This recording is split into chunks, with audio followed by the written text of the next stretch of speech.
the Journal of 9/11 Studies is going to focus largely on new areas that haven't been investigated as much. We would like to really shift the focus, and I want to say this is another important goal of the organization, is to start to not take the focus away from the World Trade Center, but to start to shed more light and put more resources and more focus into other aspects of 9/11 that haven't received as much attention over the years, in large part because the World Trade Center evidence is so straightforward.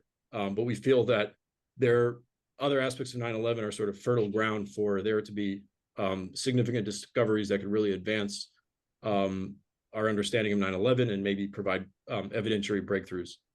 So we'll see. One area that the journal is not going to focus on as much are topics that have been debated a lot over the years. The foremost of those, of course, is the question of what did or did not hit the Pentagon. I would like to be very clear from the outset that the organization does not have a formal position on the question of what did or did not hit the Pentagon. I mentioned that David Chandler is a board member of the organization. As many of us know, he's been very outspoken on this question, but the organization as a whole is not taking a position on it.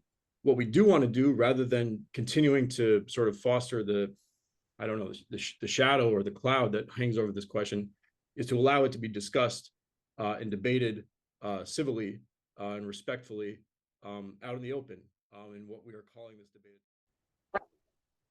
Out with the old and in with the new.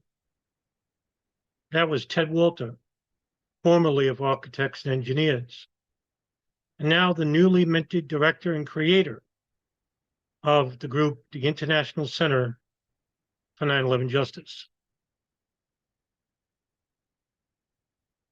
I don't know what to make of it, but already it has problems. And we're going to be talking about some of those problems today in this video, in which I'm going to make a three-part series to, addressing the three problems I have with their 10 directives. And their website seems to be pretty good. It's pretty refreshed. I mean, here's a website here. I'm going to link it at the bottom of the screen so you could take a visit. We're a director, who we are, their mission, their vision, and who we are. The mission is the International Center for 9/11 Justice is a nonprofit research and educational institute dedicated to establishing an accurate account of the 9/11 attacks and to fostering a global realization, reckoning about the causes of this world-changing crime against humanity. Vision. Our vision is the creation of a post 9/11 world. By this, we mean a society that is no longer shaped by the false official account of 9/11, that is committed to eradicating the elite criminality and institutional corruption that produced the 9/11 atrocities and facilitated their cover-up. It is a world that puts an end to the immoral and destructive policies enacted after 9/11 and begin to live up to the principles of peace, justice, freedom, and true democratic governance. What we do. Pay attention to here. The center engages in research and educational activities that are international in scope and multidisciplinary in nature. These activities fall into three categories. 1, organizing, preserving, and presenting the best empirical 9/11 research and enormous amount of data that have been produced over the last 2 decades. Now, if you just heard the introductory video to what Ted Walter said, they don't have a position regarding the Pentagon. And I know why, right off the bat. They don't want to alienate what they're trying to build, which is an audience. If your first directive is to present the best empirical 9/11 research and enormous amount of data been produced over the last 2 decades, this argument about the Pentagon is over. One of your board members is David Chandler, in which you mentioned in the introductory video, Mr. Walter, and you said, I know about the work that Chandler put in about the Pentagon. Do you also know about the antagonistic reflexes and responses by those who promote false theories? Do you know the many years of threats that he had to engage? And yet you are basically trying to alienate or disassociate from being a victim of this. And basically, you're putting yourself in a safe space saying that, oh, we really don't have a position on the Pentagon. This argument was done on September 11, 2001.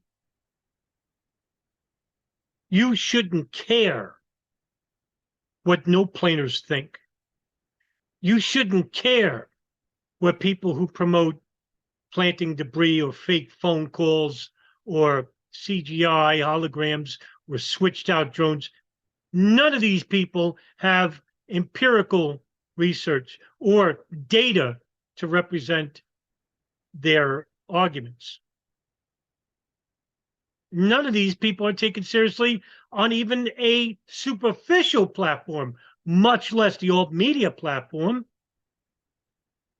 Why would you, if your organization is based on the best empirical 9/11 research, why would you not take a position? The empirical research is there.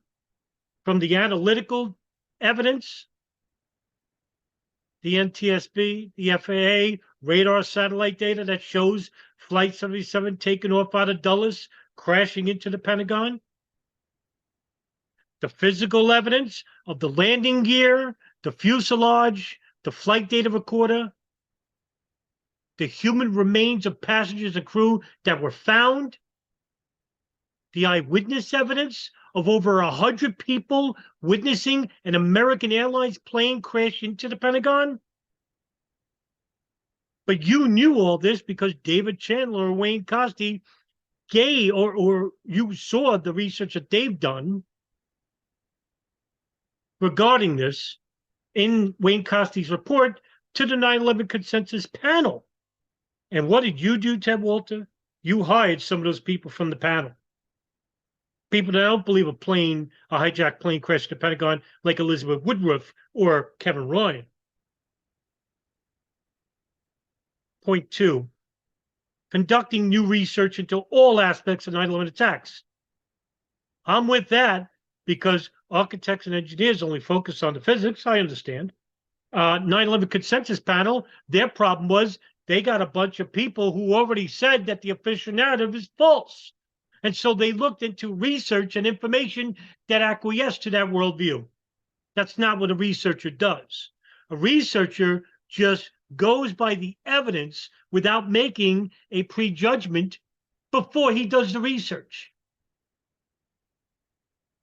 And like I said before, you don't go to 9/11 and basically say, I know what didn't happen. If you're going to say the 9/11 Commission report is false, you're working on a false premise. You have to show it is false first. What points in the report is false? What points in the Joint House inquiry are false? What's missing? That's even the better question.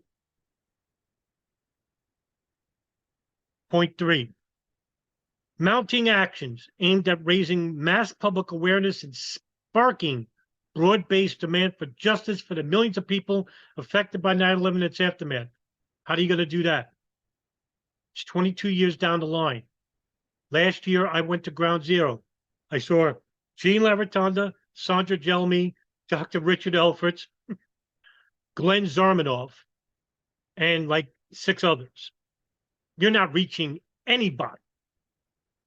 And especially if you're not going to touch what I think you're not going to touch on, which is the pre-intelligence aspects of 9/11. And if you are, you're basically going to endorse or support, tentatively, the fringe conspiracies attributed with it.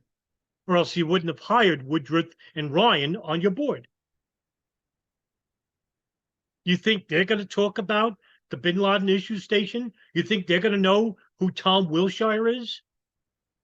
Much less the connection to the 1993 World Trade Center bombing or Bajinka plot? You hired the wrong people. Now, if your organization was based on, say, old rehash arguments of the World Trade Center, old rehash arguments about what didn't happen or did happen at the Pentagon Shanksville, well, you got the right board. But if mounting actions are aimed at raising public awareness and sparking broad-based demand for justice, heck, you got to touch on the subjects you didn't even dare dream of imagining touching on. And neither did some of those people on the board. That's what you're going to have to touch on. And you're going to have to make a decision whether you're going to say, listen, we're just going to stick with the evidence and the facts. To hell with other people are saying. Well, then you're going to have to make a decision on the Pentagon and Shanksville. If you don't, no one's taking you seriously. You're going to follow the way of the 9/11 consensus panel, Pilots for 9/11 Truth, Loose Change, and every other truther organization that was hot for a minute, but then fizzled out because all they kept doing was repeating themselves. They learned nothing new, because learning something new means that your previous held beliefs have to change. And it seems, based on your own words, Mr. Walter, you're not willing to do that.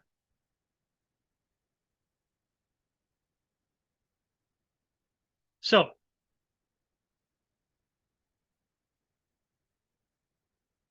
what are the 10 reasons the official count of 9/11 is impossible?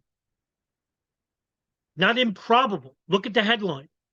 10 reasons the official count of 9/11 is impossible. That's a definitive statement. Impossible. It means it couldn't have happened. And the first point is the hijackings. The hijackings, as we were told, was impossible, according to this organization. It is exceedingly improbable. Well, you change a word. That all 8 pilots on the 4 airliners would have failed to enter the Universal Hijack Code into their transponders, and that all 8 pilots would have either given up control of the aircraft or been incapacitated without first performing a violent flight control maneuver to thwart an invasion of the cockpit. 2, the phone calls. It is impossible that more than a dozen cell phone calls allegedly made by passengers and flight attendants on the 4 airliners took place as reported by the media in the first few years after 9/11. In nearly all cases, the airliners were too high for cell phone calls to go through.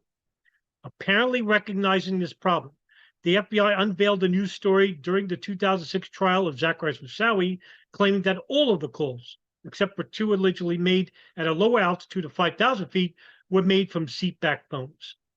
However, in the case of 2 passengers whom the FBI now allegedly made calls from the seatback phones, there is good evidence that the calls were made from the passengers' cell phones. I'm not going to read all that. 3, the piloting of the airplanes. It is virtually impossible that the alleged hijackers knew to be marginally trained and barely competent pilots could have successfully navigated to specific points using the airplane's navigation systems and then maneuvered the airplanes at high speeds into the Twin Towers and Pentagon. According to Lieutenant Colonel David Gapp, an Air Force veteran, and many other pilots have also stated that Hani Hanjour, the alleged hijacker of 77, would have no chance of executing the reported flight past the Pentagon. Ultimately, the evidence points to airplanes having been piloted by individuals other than the alleged hijackers or under computer control technology that existed before 9/11. And I don't have any other problem with the other 6. It talks about the World Trade Center and the technical, physical aspects of it. But in today's video, I just want to touch on the hijackings. I'll do 2 other videos based on the phone calls, the piloting of the airplanes, right? But a little bit here. Already, you see where this organization is going. They're going the way of David Ray Griffin. David Ray Griffin, is now deceased, was a long time 9/11 truth advocate. He wrote, I think, 12 books. And every single points regarding the phone calls and the hijackings that he's made over the years, he never rectified.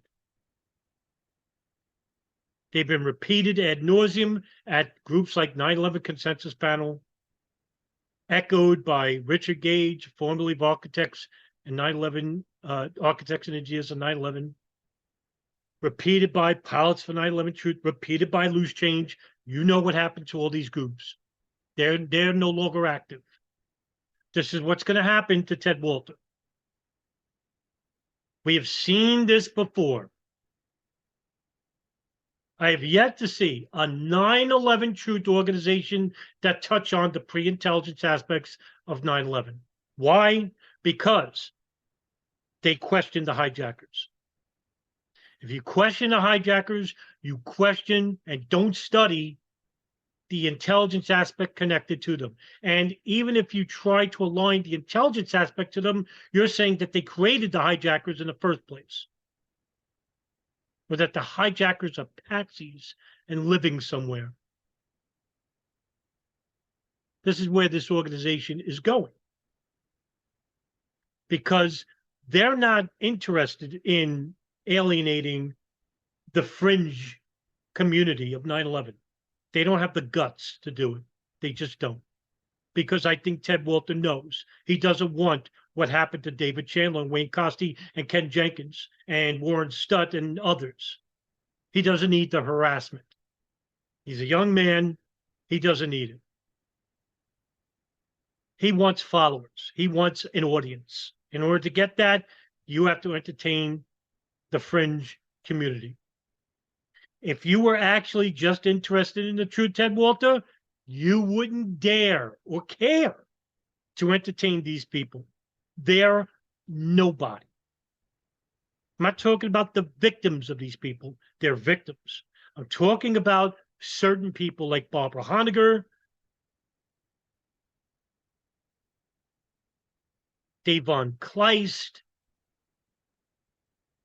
Jason Burmis, anybody from Pilots for 9/11 Truth, Kevin Ryan, Elizabeth Woodruff, the David Ray Griffin crowd. You wouldn't have anything to do with these people. On your panel, if you were really interested in getting down to the truth of 9/11, you would have Ali Soufan. You'd have Mark Rossini. You'd have Ken Williams. You'd have Anthony Schaefer. You don't even know who these people are. I'm going to assume you don't. I could be wrong. These are the people who are actual whistleblowers. Barbara Honegger is not a whistleblower. She never got in trouble for blowing the whistle on anything. The people I mentioned did. Their careers, some of them were ruined. Some went through hell.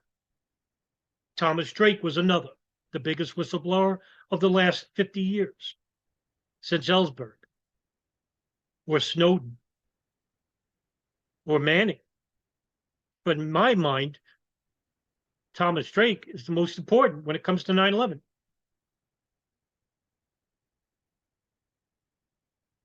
So let's get right to it, all right? So here we have the hijackings. It is exceedingly improbable that all 8 pilots of the four-liners would have failed to enter the Universal Hijack Code into their transponders, and that all 8 pilots would have either given up control of the aircraft or have incapacitated without first performing a violent flight control maneuver to thwart an invasion of the cockpit.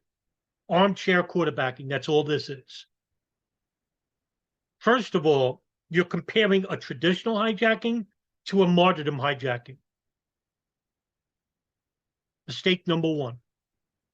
In a traditional hijacking, you have people who are announcing a hijacking while detaining the passengers and crew. The pilots are hearing this, and then they can enter the squawk code. They have the time to do it because they didn't get to the pilots first. Martyrdom hijacking goes as follows, Mr. Walter.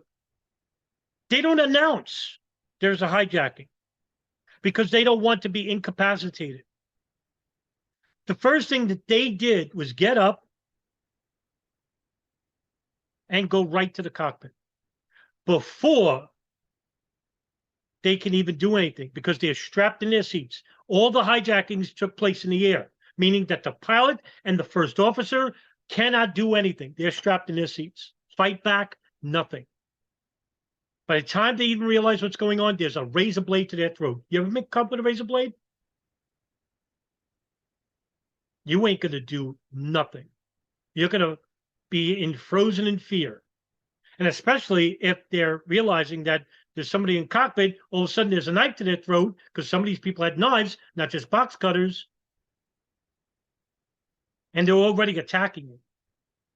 You're not going to have time or the concentration to put in 7500, which is the hijack code, which you're saying takes only 3 or 4 seconds. Yeah, if they announce they're hijacking.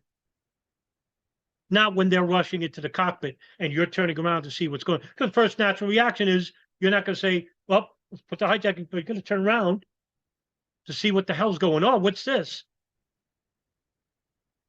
And you see guys with knives and box cutters and maybe in an instant, a gun. That's what the draft report said for Flight 11. But let's leave that to the side. What we do know through the evidence is that they had knives, long knives, and box cutters. So they're not going to have time to put in the squawk code. So you didn't even entertain this because I can understand. You're comparing this to a traditional hijacking, mistake number 1. Now, I'm going to read an article to you about an FBI agent named Brian Sullivan who wrote a letter to John Kerry, Senator Kerry. And that this article is from Citizen News, right? John Kerry ignored pre-9/11 warning for Logan International Airport. Brian Sullivan, FAA agent, personally warned Kerry May of 2001. Now, here's the article. I'm going to blow it up just one more time so that people can actually read it. Because I want you to read it as well. John Kerry ignored pre-9/11 warning for Logan International Airport. Brian Sullivan, FAA agent, personally warned John Kerry May of 2001. The following article can no longer be found on the internet at its original source. A copy from the Wayback Machine is used. Senator John Kerry boasts how he sounded the alarm on terrorism years before 9/11, referring to his 1997 book, The New War. Too bad he didn't blast it when it really counted. 4 months before the hijackings, when he was hand-delivered evidence of serious security breaches at Logan International Airport with specific warnings that terrorists could exploit them. Former FAA security officials say the Massachusetts Center had the power to prevent at least the Boston hijackings and save the World Trade Center thousands of lives, yet he failed to take effective action after they gave him a prophetic warning that the state's main airport was vulnerable to multiple hijackings.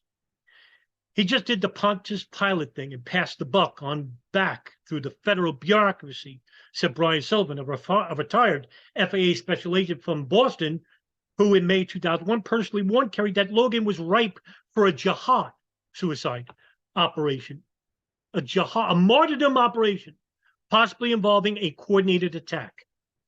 How did he know about that? Because all throughout 2001, there was information, going back to 1999 even,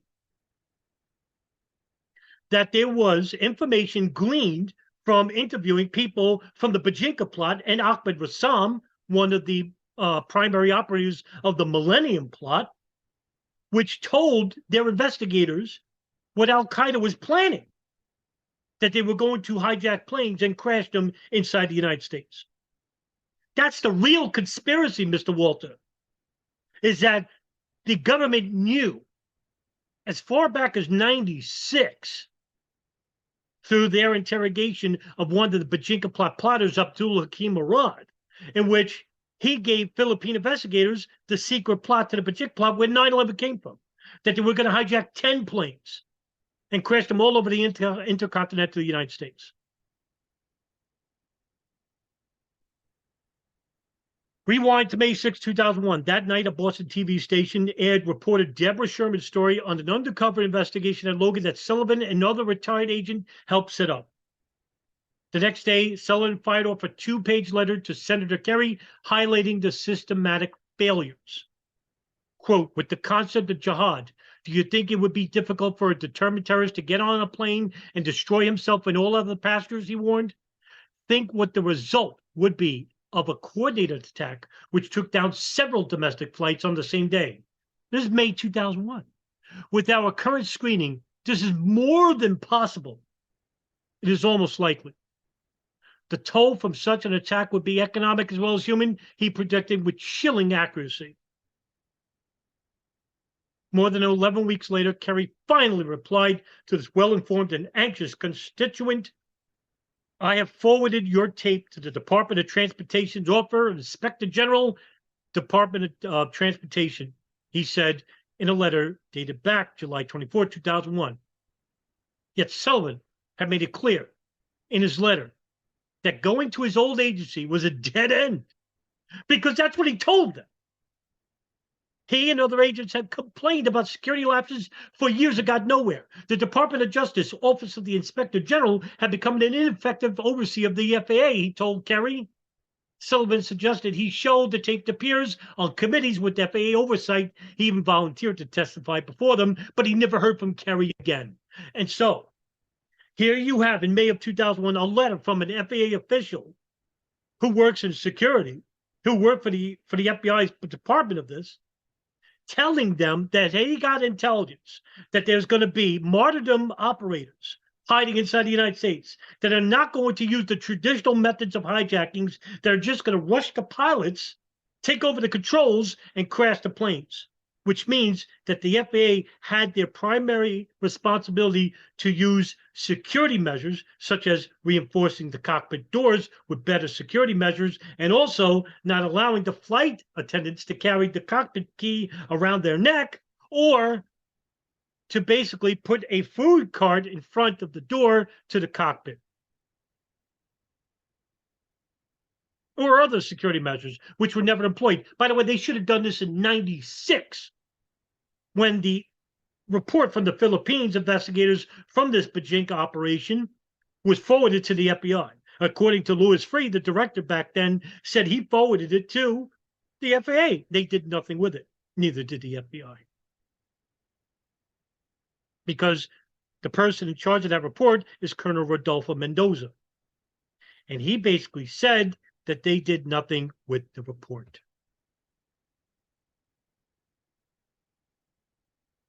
Now, when it comes to traditional hijackings, according to an FAA report, the Crisis Management Handbook for Significant Events, which is dated February 15th of 2000,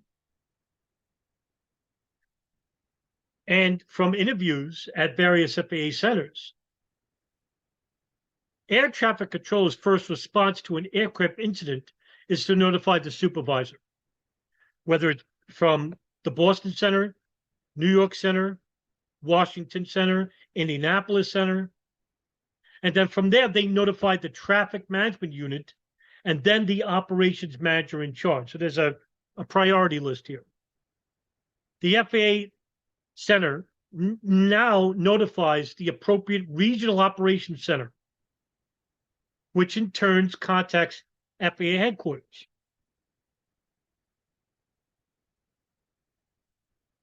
When now this is for a traditional hijacking, right?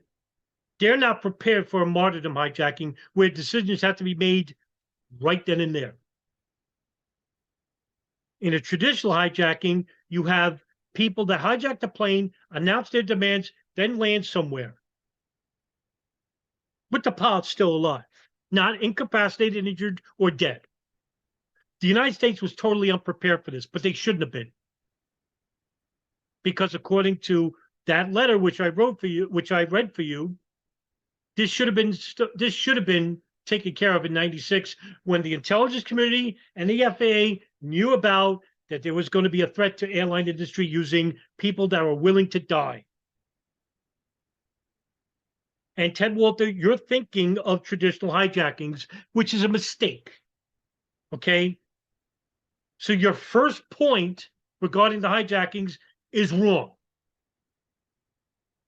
Because they didn't put the hijack code, that means the hijackings are impossible to happen?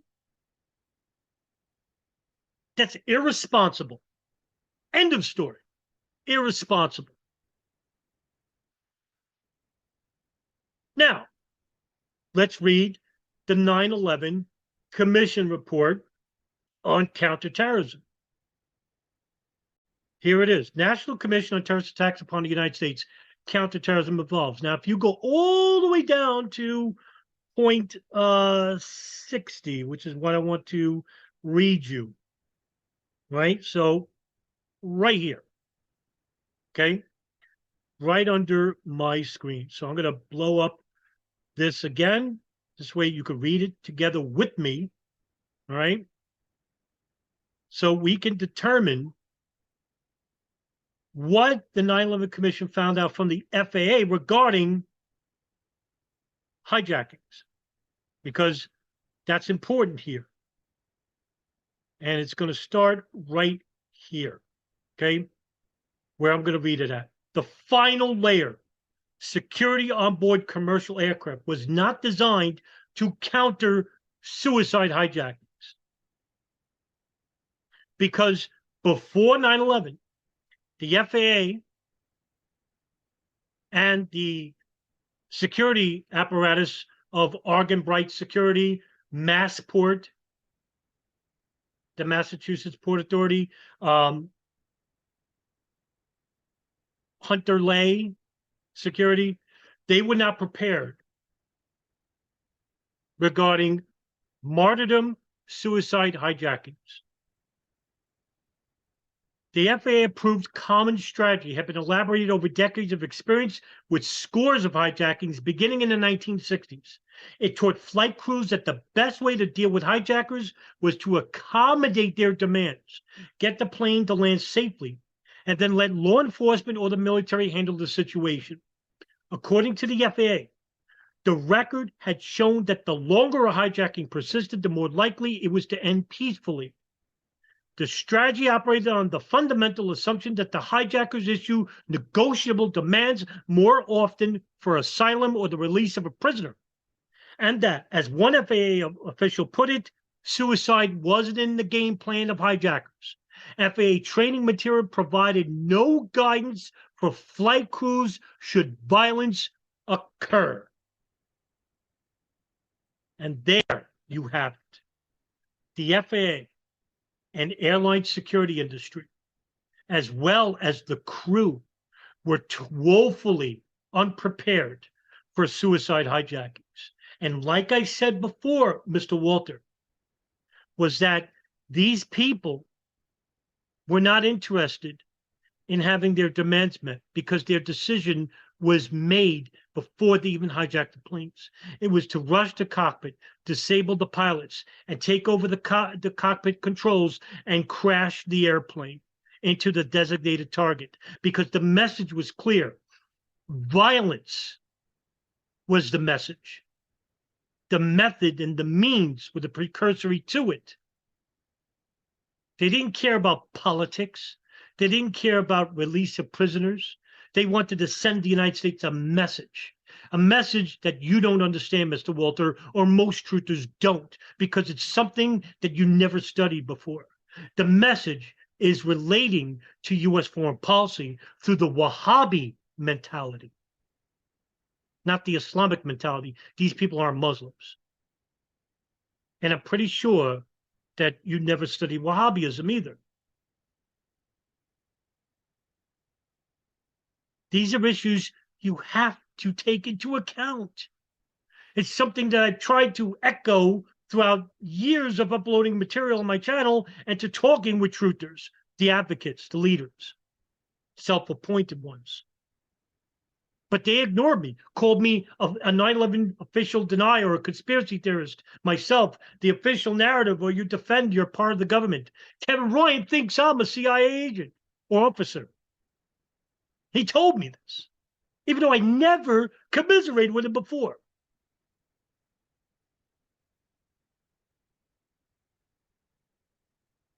Now, according to the 9/11 Commission staff statement,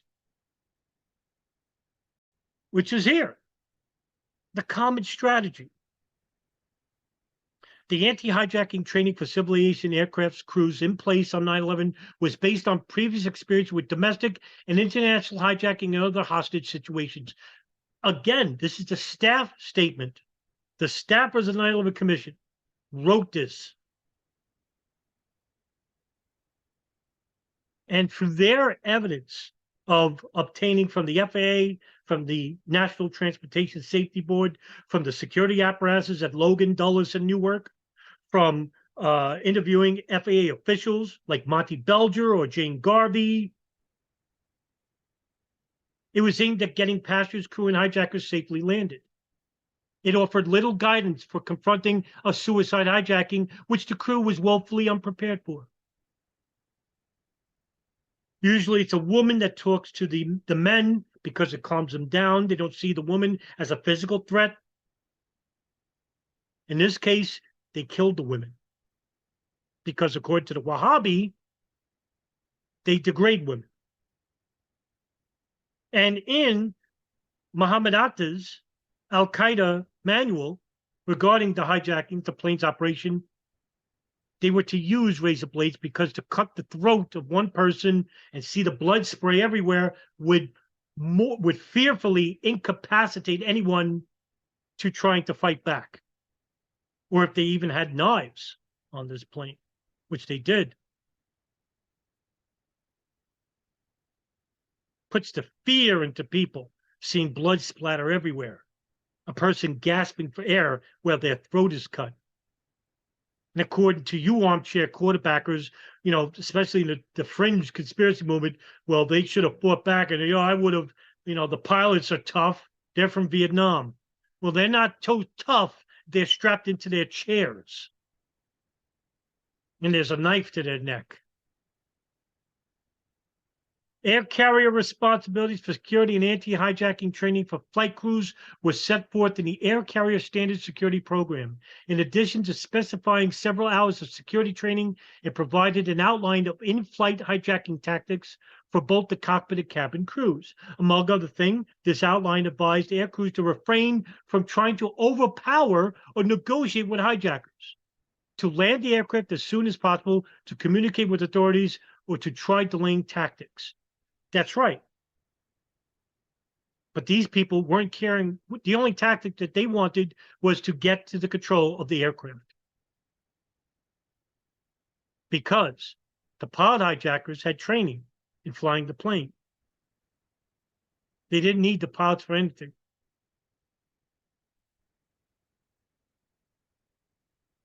Of the FAA, one of the FAA officials most involved with the common strategy in this period leading up to 9/11 described it as an approach dating back to the early 1980s, developed in consultation with the industry and the FBI and based on the historical record of hijackings. The point of the strategy was to optimize actions taken by a flight crew to resolve hijackings peacefully through systematic delay and, if necessary, accommodation of the hijackers. Thus, on September 11, 2001, the common strategy, the last line of defense, offered no defense against the tactics employed by the hijackers of Flight 11, 7793, and 175. And that's the end, because that's right. Because the information to them was outdated. It concentrated on traditional hijackings, that of the 1970s and 80s, when Hezbollah used to hijack planes. Oh, then Arabs could basically hijack planes then. Not on September 11th. They're too stupid to do that, right? So point one, Ted Walter, going back to point one, the hijackings, that it is exceedingly improbable that all 8 pilots of the 4 airliners would have failed to enter the Universal Hijack Code into their transponders, and that all 8 pilots would have either given up control of the aircraft or been incapacitated without first performing a violent flight control maneuver to thwart an invasion of the cockpit is false, as shown by the information I provided. And if you are really an honest advocate for truth, you will now change that first point. You'll admit that it was wrong. I got to think about it. I'm going to give you that chance because you're relatively new. But if what I feel is going to happen is that you're just going to disregard everything I said here, and you're basically going to keep advocating for these points, I'll give you a 3-year window before this organization fails. Unlike other previous organizations, when they started at the height of the truth movement, you're starting at its near extinction. And you're rehashing old debunked points that have been already addressed 22 years prior to the formation of your organization. And so I will see you in the next 2 points videos that I'll make. And I hope to hear back from Ted Walter or from somebody on the board of this panel. I'm not going to hear from Woodworth or Ryan. Maybe Piers Robinson, maybe Ted Walter or James Gorley. I don't even know who that is, but I follow Piers Robinson on Twitter.